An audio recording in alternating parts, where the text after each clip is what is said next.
Hello guys, ഞാൻ ഇന്നലെ ഒരു വീഡിയോ കാണാനിടയെ സജിന ഫിറോസ്, നമുക്ക് സജിന ഫിറോസ് എന്നറിയുന്ന സജിന നൂർ എന്നാണ് ഇപ്പോൾ അവരുടെ പേര്. ബിഗ് ബോസുമായിട്ട് ബന്ധപ്പെട്ടാണ് നമുക്ക് ഇവരെ പരിചയം. ഇവർ ഇന്നലെ മുഖ്യമന്ത്രി വി.ഡി. സതീശനുമായിട്ട് നിൽക്കുന്നതും അദ്ദേഹത്തിന് പരാതി കൊടുക്കാൻ ചെന്നതൊക്കെയാണ് പറയുന്നത്. അപ്പോൾ അങ്ങനെയാണ് എനിക്കറിയാൻ കഴിഞ്ഞത്. സത്യമാണെങ്കിൽ സത്യമല്ലെങ്കിൽ നിങ്ങൾ എനിക്ക് പറഞ്ഞു തരിക. അപ്പോൾ മുഖ്യമന്ത്രിക്ക് ഡയറക്റ്റ് പരാതി കൊടുക്കുന്നതായിട്ട് ബന്ധപ്പെട്ട് ശ്രീ പിണറായി വിജയന് നേരിട്ട് ഇമെയിൽ പരാതികൾ കൊടുത്തതിൻ്റെ ഭാഗമായിട്ട് പല ആൾക്കാരെയും ക്രിമിനൽ കേസ് എടുത്തതായിട്ട് നമുക്കറിയാം. അപ്പോൾ മുഖ്യമന്ത്രിക്ക് അന്ന് നമ്മൾ പറയും അതിജീവിതകളും പരാതിക്കാരികളും എല്ലാം മുഖ്യമന്ത്രിക്ക് ഡയറക്റ്റ് പരാതി കൊടുക്കാൻ കഴിയുന്നുണ്ടല്ലോ.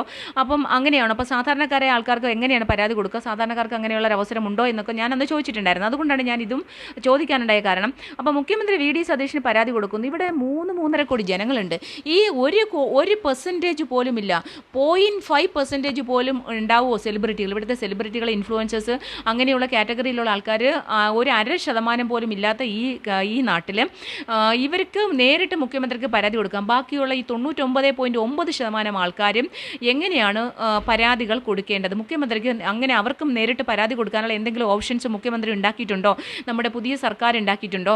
ഇവരൊക്കെ നമ്മളെപ്പോലുള്ള ആൾക്കാർ, നമ്മളെക്കുള്ള സാധാരണക്കാർ SHOയുടെ മുന്നിലും പോലീസ് സ്റ്റേഷനിലും കയറി ഇറങ്ങും. അല്ലെങ്കിൽ നമ്മളൊരു ഇമെയിൽ പരാതി കമ്മീഷണർ കൊടുത്തു കഴിഞ്ഞാൽ ഉടനെ തന്നെ അവരൊട്ട് വിളിക്കത്തില്ല. 10-15 ദിവസം കഴിഞ്ഞാലും ഒരു റെസിപ്റ്റ് നമ്പർ പോലും നമുക്ക് കിട്ടാറില്ല. നമ്മളിങ്ങനെ ചുമ്മാ അങ്ങോട്ട് വീണ്ടും പരാതി അയച്ചാൽ ചിലപ്പോഴെങ്ങാനും ഏതെങ്കിലും ഒരു വെട്ടാഭാഗ്യത്തിന് നമ്മളെ ഒന്ന് വിളിച്ചു കഴിഞ്ഞാൽ ചോദിക്കും, നിങ്ങൾ എന്താണ് ഇവിടെ പരാതി കൊടുത്തത്, എന്തിനാണ് കമ്മീഷൻ ഓഫീസിൽ പരാതി കൊടുത്തത്, നിങ്ങൾ എന്തിനാണ് അവിടെ പരാതി കൊടുത്തത്, നിങ്ങളുടെ പരാതിക്കാരൻ എന്താണ് അങ്ങനെ, നിങ്ങളുടെ പരാതിക്കാരെ നിങ്ങൾ അങ്ങോട്ട് എന്താണ് കൊടുക്കുന്നത്? ഇങ്ങനെ 100 ക്വസ്റ്റ്യൻസ് ആണ് ഫോണിൽ കൂടെ ചോദിക്കുന്നത്.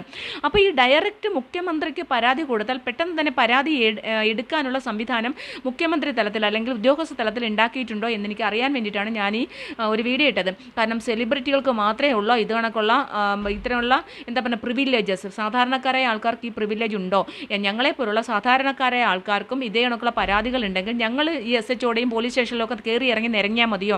കാരണം ഒരു പോലീസ് സ്റ്റേഷനിൽ ചെല്ലുമ്പോഴും ഒരു പോലീസുകാരുടെ മുന്നിൽ, ഒരു SHOയുടെ മുന്നിലും പരാതി കൊടുത്താൽ അനുഭവിച്ച അനുഭവം ഉണ്ടായതുകൊണ്ടാണ് ഞാനിത് സംസാരിക്കുന്നത്. നമ്മളൊരു കമ്മീഷൻ ഓഫീസിൽ പരാതി കൊടുത്തിട്ട് പോലും ഇപ്പോൾ ഒരു 15-20 ദിവസം കഴിഞ്ഞ് ഒരു കമ്മീഷൻ ഓഫീസിൽ പരാതി കൊടുത്തിട്ട് എവിടെ ഒരു റെസിപ്റ്റ് നമ്പർ പോലും അയച്ചിട്ടില്ല, ഒരു റെസിപ്റ്റ് നമ്പർ പോലും നമുക്ക് കിട്ടിയിട്ടില്ല.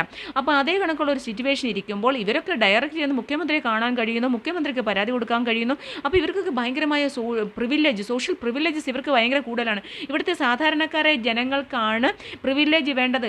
അവർക്ക് പരാതിപ്പെട്ടി ഓരോ മാസവും ഇത്ര പരാതികൾ മുഖ്യമന്ത്രിയുടെ ഓഫീസിലേക്ക് അല്ലെങ്കിൽ മുഖ്യമന്ത്രി തലത്തിലുള്ള ഉദ്യോഗസ്ഥന്മാരുടെ തലത്തിലും പരാതി ഏൽപ്പിക്കാനുള്ള അല്ലെങ്കിൽ പരാതി വാങ്ങിക്കാനുള്ള സംവിധാനം ഉണ്ടാക്കി കഴിഞ്ഞാൽ വളരെ നല്ലതായിരുന്നു എന്നാണ് എനിക്കിവിടെ പറയാനുള്ളത്. കാരണം സെലിബ്രിറ്റികളല്ല ഭരണത്തിൽ കൊണ്ടുവന്നത്. ഒരു പാർട്ടിയെയും ഭരണത്തിലേക്കുന്നത് സാധാരണക്കാരായ ജനങ്ങളാണ്. നമ്മളാണ് യജമാനന്മാർ, നമ്മളാണ്, നമ്മളുടെ സേവകരാണ്. വലിയ മുഖ്യ സേവകനായാലും ചെറിയ സേവകനായാലും അത്